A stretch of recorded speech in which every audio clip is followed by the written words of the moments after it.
It's time for us to begin this morning. We're thankful for your presence, for turning over to Stephen for the Bible class. We'll go to God in a word of prayer. Our dear loving God, our Heavenly Father, we come to you this morning to offer our thanks to you for the good night, the opportunity that we have to be together this morning. Pray that as we take your word into our hands and look into it this morning, we take the things that we study and help us to understand more of who you are and who we need to be, understand about the history of your people and how things in the Bible have pointed to Jesus, and look to him as our Savior. And pray that you'll just be with us all as we go through this class and on through the rest of this worship service this morning. Be with Stephen, help him to have a ready remembrance of the things that he studied, and help us as listeners to listen well. Pray that you'll go with us through the rest of this day and on through our lives, and Lord, just help us to be the people we need to be. These things we pray in Christ's holy name. Amen.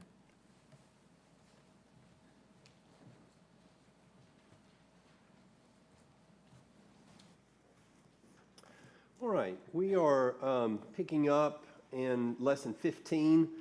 We left off looking at question number 3, if you have the material.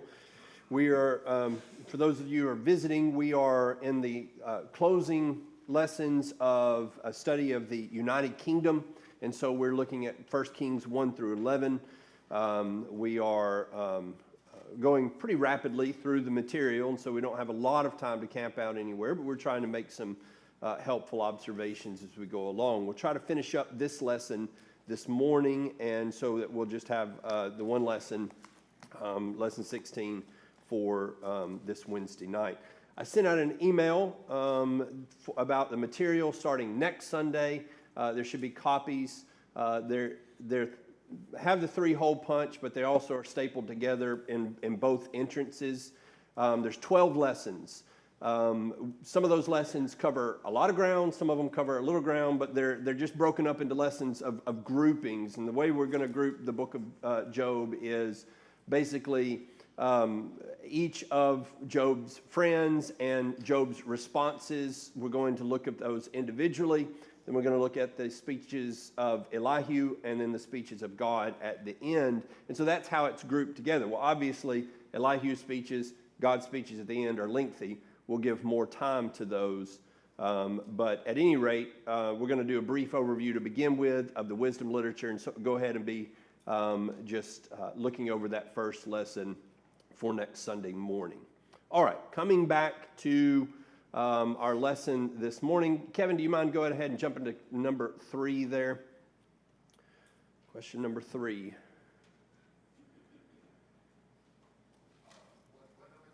Question number 3. I don't know what slide it is. I'm sorry. There it is. All right. All right. So what we started talking about this in chapter 2 after David has solidified Solomon's throne by having him anointed king, and of course the fallout with Adonijah.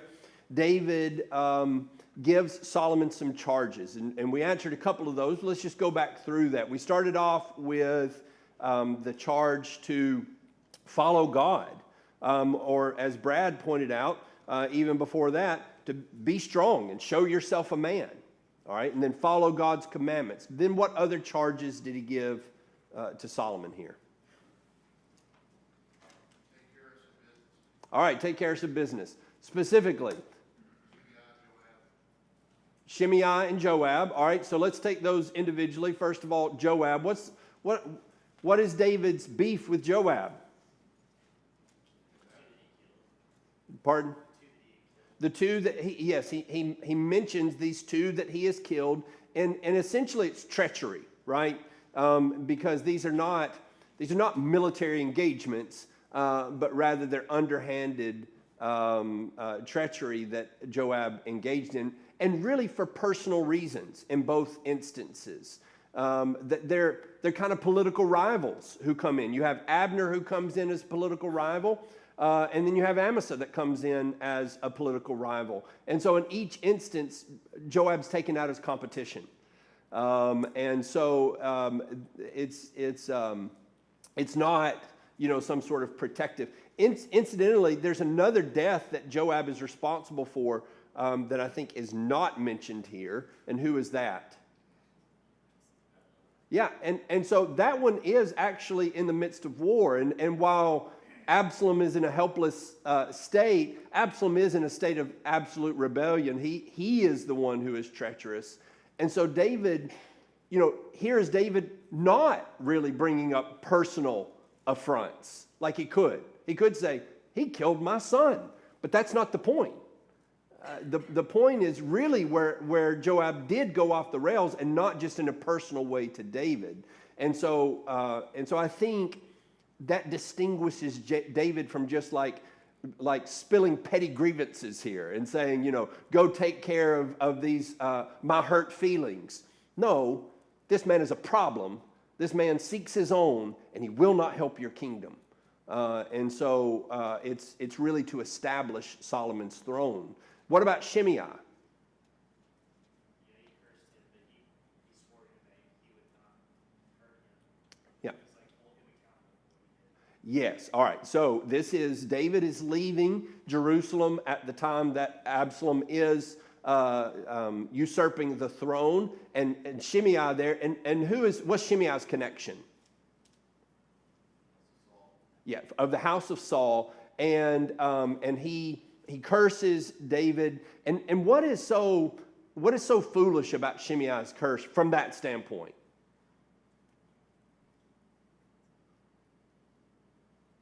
Like what had David's relationship been to the house of Saul? Yeah, you would not find a greater advocate for Saul's house in Israel than David. And yet here is Shimei, taking this moment as if Saul's downfall was David's responsibility. That's literally what he says. It's David is responsible for this. Saul brought that all on himself. And so Shimei is engaging in that, and yet David accepts it as just part of the righteous judgment of God. Now, Shimei can be part of the righteous judgment of God and yet not himself be righteous, right? We frequently see God using wicked men to bring about his judgment. And so David's not completely off there and saying, this is part of what comes from what I've done. And he's accepting the curse from Shimei. Then he comes back in, and what's Shimei's attitude then?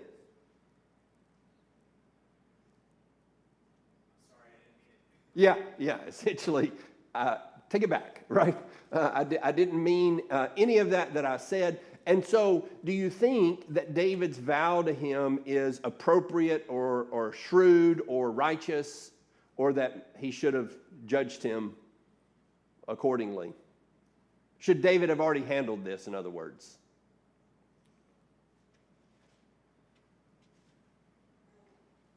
I'd like to suggest something to you. David is always trying to make peace in the kingdom. From the very beginnings, when Saul's son Ishbosheth is trying to tear the kingdom apart, David is always trying to put the kingdom back together. And at this tenuous moment, when he has just fled the land over across the Jordan and is now coming back to put things back together, he doesn't come saying, I'm laying waste to everybody who didn't support me. But rather, he's letting people know we are moving past this. Now, there's still bitterness in the kingdom. And now that we're moving to another kingdom, I don't think this is a personal vendetta. I don't think David is saying, he hurt my feelings. I think he's saying, you have a cancer. And if you let it fester, it will be a problem. And so you're going to need to do something about this. And David was not in a position, in his circumstance, I was in a position. But if you want to strongly establish your kingdom, you better set things right here and not let this fester. And so I think that there's an appropriateness and a distinction. And I just want to, kind of separate any notion that David is sitting here checking off a list of grievances with his son, but rather wisely advising his son of the problems that he's going to face in his kingdom. And we'll see the way that Solomon wisely deals with those. All right, there's another little bit of business that that comes up here, and who is that needs to be tended to? Yeah. All right. So Barzillai, and what had he done?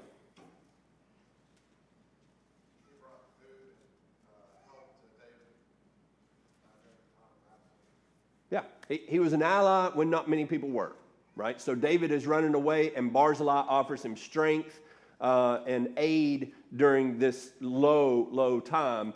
And of course, David's response to that is, you come and you be a part of my kingdom. And Barzillai's response is, I'm old, but my sons will take advantage of this offer. And so, again, it's not just grievances here, but advising Solomon to maintain the alliances, right? The people who have been good to us, you be good to them.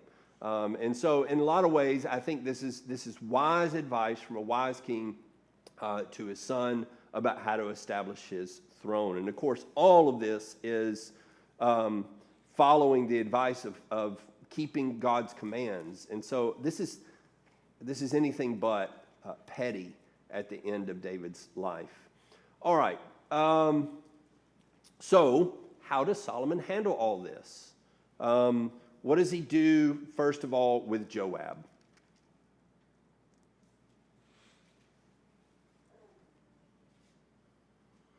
Joab goes to the altar and grabs the horns of the altar. Right. All right. So, so that's a repetition of what? Who's done that already? Yeah, Adonijah had already done that. And so now maybe Joab thinks, well, it worked for him, so I'm going to go do this. But the bottom line is that, Solomon was, I think, more willing to offer terms with Adonijah. Joab, you might say, is a war criminal at this point, right? So you don't get to, claim this sort of sanctuary here to avoid that kind of criminality. Murder charges are rightly brought against him. That's not the case with Adonijah yet. Really, murder charges are not what causes him problems, but nevertheless. All right, backing up then to Adonijah, how does Solomon handle him?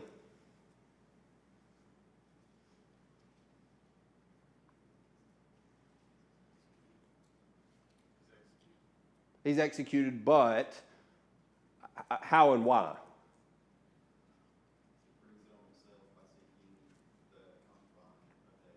Okay, he's given an opportunity, right?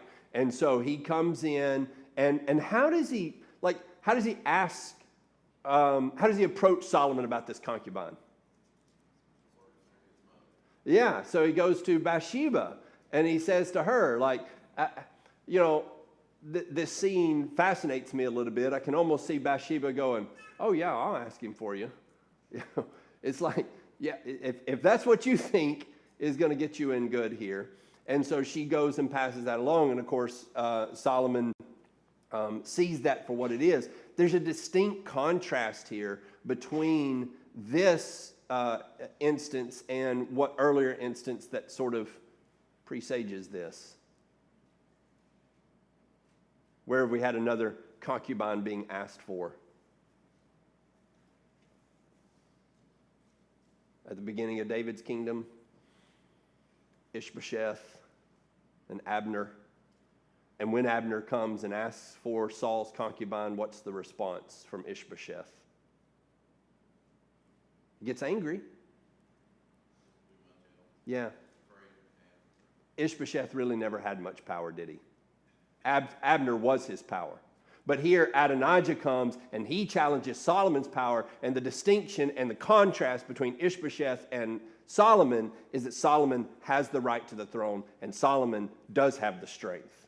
And so Adonijah is not Abner and Solomon is not Ishbosheth. And so we see this stark contrast of Saul's kingdom trying to hang on, right? It's the attempt to continue Saul's line, and it just kind of fizzles out after this event. Well, then a very similar event in David's son, there's Saul's son, and now we've got David's son, and a similar event, and the contrast could not be more stark. that this same event comes up, and instead of it causing that kingdom to just fizzle out, it's sort of the very thing that establishes his kingdom. He will not brook challenges to his throne. All right. Looking then at Shimei, how did Solomon handle that? Tells him not to leave the city. If he leaves the city, he will die. That's right. And does Shimei at least in start obey that? He does. That's right. And so when he does leave the city, what justification does he have for that? Do it. Yeah, there's a business matter at hand, right? Here's the thing. It's sort of like what for me. Maybe you don't see. Maybe you don't have the same connection. But what similar law was there in Israel about leaving a city? Yes, right. So the manslaughter, accidental manslaughter. You could go to the city of refuge, and as long as you stayed in that city, then you were safe. And if you left that city, you were open and could be justifiably killed by the avenger of blood. And I think there's a similar situation here. And so he could say, well, my servants left. Yes, that is part of the price you pay. You are under house arrest. And so there are consequences that go along with that. You don't get to walk around freely anymore. And yet, he was given pretty generous terms. You just stay in the city. So he's got a whole city to be in. But eventually, he tries the word of Solomon, and he finds out that it is firm. And so in all of these instances, I think what Solomon shows is wisdom. He shows strength. He also shows a degree of mercy and opportunity. And so in only the one instance of Joab does he come in and execute without any sort of opportunity, right? He's guilty. But the others have an opportunity to sort of stay within certain boundaries and continue to live a life that is not completely restricted. Even Shimei's restriction is not that great. One more consequence, backing up a little bit more. Who was the priest who came alongside Adonijah? And what's the consequence for him? Yeah, he's just removed. All right. And so again, it's a consequence, but not the death penalty. Treason certainly would have it would have been appropriate, but again, Solomon, I think, he's not a bloodthirsty man. He is a man who is trying to make just judgments. All right. Yes. Yes. Yes. Yeah, it puts an end to that, and we sort of shift over to another line of priests. He had aligned himself with Adonijah, so he had already soiled the water to some extent by, on top of taking care of Abner and Ammon. Yes. He had also shown he was not Yes, it was the final straw, to be sure. All right. So, okay. Let's see. We have one more death here that's mentioned at the end of chapter 2. The king commanded Benaiah, the son of Jehoiada, and he went out and fell upon him. No, that's Shimei, excuse me. All right, so coming into chapter 3 then, what outside nation does Solomon begin to secure an alliance with through marriage? Yeah, all right. So forming an alliance with Egypt. Now, why does Marshall say that's ironic?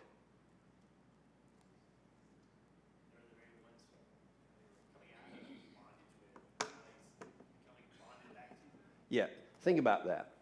This is the very moment when Israel is reaching the pinnacle of all the promises of God about the nation and so forth. And the pinnacle of their escape from Egypt. And now they've risen to this high point. And what does Solomon do?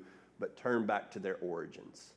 I think right there at the beginning, that's meant to be, I think, an ominous, sort of foreshadowing of what's to come, is that Solomon is looking backwards in the direction of Egypt as opposed to forward to the promises of God. All right, we continue on. That's sort of just set there in chapter 3, and then we look to more positive elements, and then we'll come back to that eventually. Brent? Even along with your point about the forces out of Egypt in Deuteronomy, they were told, you don't multiply forces yourself, especially not with Yes, absolutely. And so we're going to see lots of that as we go along, those elements that are being dropped all along, so that when we get to the apostasy, it shouldn't be shocking, because I think there are hints all along of Solomon's sort of compromises along those lines. Well, continuing on in chapter 3, we move from this sort of ominous foreshadowing to some, I think we move in a more positive direction. It tells us that they were sacrificing at the high places. And verse 2 tells us why. Why were they sacrificing on the high places? The temple's not there, and seemingly, what else is not there? Yeah, the tabernacle, right? So we have the Ark of the Covenant in a tabernacle, which is a tent that David built, but it's not the tabernacle. And so it seems there's not really a centralized location at this point for people to bring their sacrifices to. This doesn't seem to indicate that this is the best solution, but it is a solution that they have devised. It tells us then that Solomon loved the Lord, walking in the statutes of his father David, and then it says, except he sacrificed and burned incense on these high places. This is not the solution, right? However, where does it say he finally kind of settled in offering sacrifices? In Gibeon. And what significance does Gibeon have? Yeah, it's the last place that we know the tabernacle was located, right? Or certainly it's where it landed, right? And so here was the tabernacle's location, and maybe that gives it more significance. But at any rate, whether that is pleasing to God or not, there is at least indicated that Solomon wants to serve God. And so what does Solomon find when he comes to offer at Gibeon?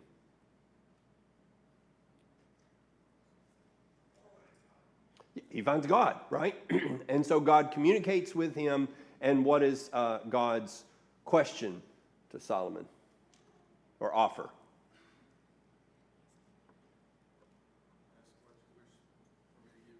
Yeah, ask for anything. And of course, what is Solomon's response? He asked for wisdom to be able to judge his people righteously. Yeah, and a little bit of context there. What does he say about himself in that request? I'm but a child. I don't have, inherently, I'm not the guy. I need your help. And so there's a real humility to his request. It's not, I want to be the smartest guy there is. It's, I am not up to this from my own strength. I need your help to guide this great people. It's so much credit to God in Solomon's request. And so, there's just a lot to be admired in Solomon's response. And of course, God's response is what?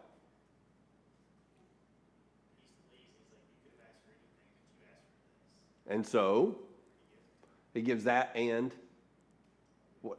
And more, right?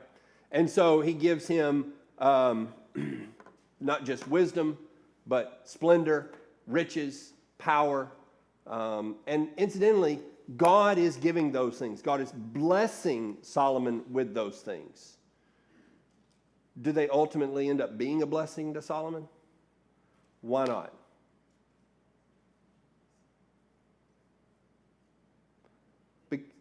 Because they're the kind of blessings that are dangerous. They're hard to handle. And ultimately, Solomon, in all his wisdom, does not handle them well. And so, two things can be true. Number one, they are a blessing. But, if not handled correctly, they will become a curse. And that's true, really, I think, of all blessings.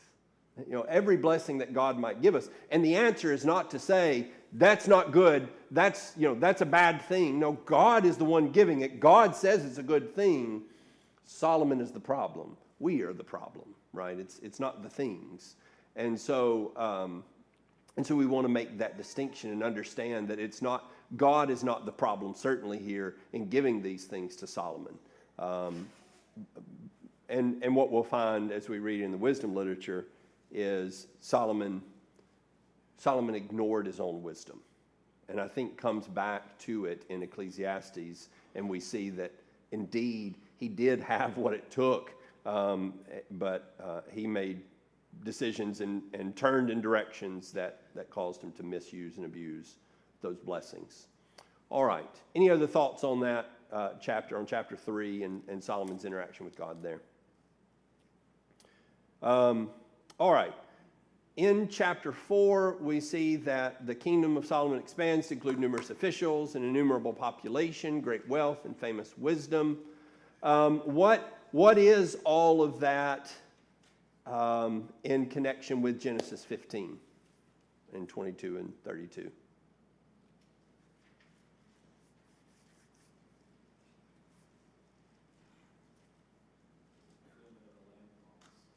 Yeah. And even to a degree of the people promise, right? As we see the land and the population, and then also just sort of like the additional commentary around those promises. Not just that you'll have a land, not just that you'll be a people, but that you'll be a very prosperous people. And so the land promise is expanding, the prosperity promise is expanding. In other words, it's not just fulfilling it, but it's fulfilling it to the height, right? And so at the point of Solomon's reign, at the peak of Solomon's reign, there's really no room to say, you haven't fully fulfilled these promises. Quite the opposite. The cup has overflown. No rational person can look at those promises and then look at Solomon's kingdom and say, well, it doesn't quite line up. No, it's more than. It's everything God said. And more than they could or had a right to expect. This is not just minimally meeting those requirements. So we see all of that described in chapter 4. As we move into chapter 5, Solomon is making an alliance. It goes at some length about this alliance with what foreign king? Hiram of Tyre. What does he particularly want from Hiram of Tyre? He wants trees. Growing up in Alabama, I always, when you read a story like this, I'm like, what? Why do you got to go somewhere else to get trees? But in other places in the world, they're not as plentiful as they are everywhere. And so there are specific spots, especially in the Middle East, especially in this portion of the world, where trees grow more fruitfully, and certainly in Hiram's kingdom was one of those places. And they're storied trees. They're the best place to get those trees, and that's still true today, that there are places who have particular reputation for having certain kinds of wood. And so maybe that's not a commodity that we appreciate as much, though it seems very precious these days, wood. But that would have been just known far and wide. And so he wants access to that. Why does he want access to that? Yeah, and eventually his own house as well. But Solomon's got big construction plans, like most kings, but also unlike most kings, because his plans are more important, are a bigger deal, have more importance to them than most kings. And so Solomon begins to make these alliances. What else is he going to get from this alliance? Yeah, yeah. So not just the wood, but the people who know how to work with it, which is also a pretty big deal. And so there's even more than just the raw resource that Solomon is looking for there, but he wants to make a very fine, some fine construction projects, and so he's getting the best material and the best labor that he can. All right, moving into chapter 6 then. I don't know how to say briefly, but like as much as possible, briefly give me a description of the temple. Like, how would you describe it to somebody in the briefest possible way? Best of the best. Yeah. Gold-plated, literally, excellence in every direction. It is overwhelming splendor. That is the way to describe, or a way to describe the temple. Now, it's also, in addition to simply splendor, it's also just dripping with symbolism, isn't it? Just everywhere you look, there are elements that are meant to communicate more than just, oh, well, that's pretty, right? So when we go to a house, when you go to a construction project today and somebody's put a little flourish here or there, usually if you say, well, now, what caused you to do that? People don't say, oh, well, this symbolizes this. I just thought that looked pretty. I think pomegranates are neat. Don't you think pomegranates look nice? That's not the idea here. It all means something. Every element of the tabernacle is meant to communicate something. And in fact, one of the things that is meant to communicate is just the overwhelming grandeur. I mean, it is meant to inspire awe when you walk into it, just the overwhelming nature of it. Not necessarily, there's some elements that are large. The altar is just kind of overwhelming in its size. Just because of what it is, we generally think of an altar as something no bigger than a thing that you come up to and you stand at. But this altar would be, well above everybody's head. It would fill up this auditorium, and so there are some massive things there. But overall, the temple is really not the grandest, the largest of all structures in antiquity, and certainly not today. But as far as the materials being used to produce that temple and everything around it, it is overwhelming and probably more expensive than maybe any building in history. It's certainly more expensive than any building in the modern era. If you just take the current cost of those materials, it would cost you, I think, more than the top 5 buildings in the world right now to reproduce the temple currently with the materials that are listed for us. And in fact, that really just is the materials. That doesn't even include labor, which Solomon did pay for. And so it just kind of gets overwhelming as far as the level of expense that Solomon was willing to pour into building this monument to honor God. All right, so he builds that for God, and let me ask this. What is Solomon's notion about the temple and about God's dwelling in the temple? Does Solomon have a concept that God is in some way literally in there in the temple? He recognizes that no matter how magnificent the temple would be, it was just a footstool. Yes. And so I guess my question is poorly worded there. In some way, God does inhabit the temple. And in fact, there's a tangible way that he shows he inhabits the temple. But my point is that Solomon doesn't think of this like people think of gods. That he is located here and not omnipresent. Solomon understands this temple doesn't contain God, right? That he is everywhere, and he's far greater than this temple could possibly, show him to be. It is, as you say, a footstool. So I just, sometimes people paint the Israelites as primitive in their notions of God, and they didn't really understand. If they were, it's not because it's not because God didn't communicate well or because they were incapable. And we see here Solomon is capable of understanding the distinction of kind of the gods of this world versus the God that he serves. All right, how long does Solomon work on this temple? 7 years, all right? And some people make a comparison between that and we'll see his house in just a moment. I don't know that the comparison is meant to say, oh, he only spent 7 years here, but he's going to spend this much time on his house. I really think it's got a lot more to do with the vigor, because it's not as if Solomon is sparing any expense here. And so I don't think we should detract from the glory of the temple because of the time that it took compared, say, to Solomon's house. Now, having said that, how do we describe Solomon's house? It gives us kind of a name for a description. What's the description? What's the prominent feature?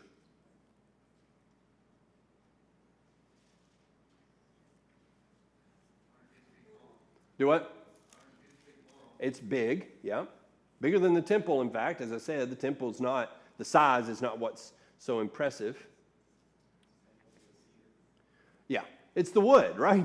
Again, it's not gold. It's not the gold-platedness of it, though there are a lot of things gold-plated, but it is the wood. So there's a distinction there. And it's not that that doesn't convey wealth. I don't think it conveys the level of wealth that the gold did.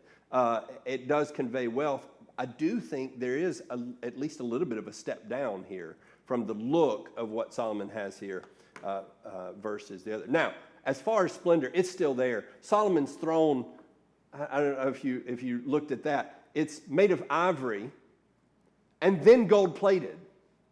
Now, it's like taking the finest piece of wood, the most expensive piece of wood you can buy, and then painting it with some white paint, right? Oh, it's really expensive paint. Well, why would you put paint over that? So you have an ivory throne. It's got to be one of the most expensive materials to make a throne out of, but you cover it with gold. Why do you do that? Because you can.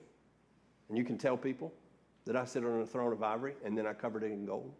And I think it just displays that power and wealth, and it's meant to. I mean, it's meant to impress people. And it does, as we will see. All right, briefly, question number 8. What sacred items does Solomon bring to the temple, and how does God demonstrate his approval? So what are the sacred items that Solomon brings in? Yeah, primarily the ark. All right.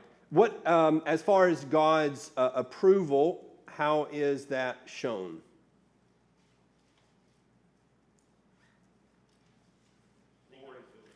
Yeah, the glory of the Lord fills the temple. What's that look like? Right, smoke, a cloud of smoke. And what does that connect back to?